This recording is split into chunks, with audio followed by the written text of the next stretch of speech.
जम्मू कश्मीर में डीडीसी चुनाव हो गए, जिसमें अपनी पैठ जमाने के लिए विपक्षी खेमे भी एक साथ बीजेपी का मुकाबला करने के लिए गुपकार गठबंधन के रूप में सामने आए। पर अब यही गुपकार खत्म होने की कगार पर आ खड़ा हुआ है। हाल ही में पीपल्स कॉन्फ्रेंस के चेयरमैन सज्जाद लोन गुपकार का दामन झटक चुके हैं और अब पीडीपी मुखिया महबूबा मुफ्ती के भी गुपकार से अलविदा कहने के आसार नजर आ रहे हैं।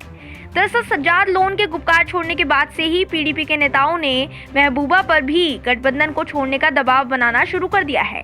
हालांकि अगर देखा जाए तो डीडीसी चुनाव के नतीजों में खराब प्रदर्शन के साथ ही महबूबा ने गठबंधन से दूरियां बनाना शुरू कर दिया है और अब पीडीपी नेताओं के प्रेशर के बाद वो किसी भी वक्त गठबंधन से दरकिनार होने का ऐलान कर सकती हैं।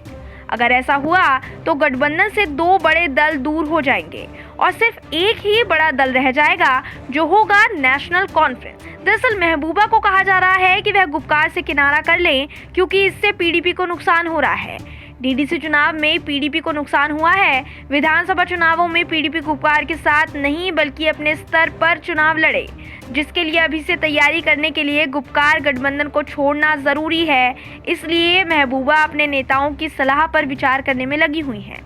पर अगर ऐसा हुआ तो ये देखना दिलचस्प होगा कि पीडीपी और नेशनल कॉन्फ्रेंस जब आमने सामने आएंगे तो एक दूसरे पर क्या बयानीवार करेंगे, क्योंकि पिछले दिनों तक गठबंधन में रहकर तो दोनों पार्टियां दिखावे की राजनीति करने में मशरूफ थे।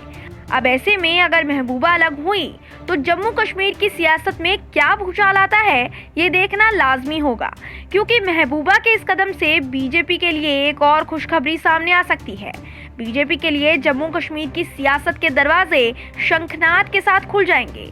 वहीं जमहूरियत का हवाला देने वाली पार्टियों के मुंह पर ताला लग जाएगा।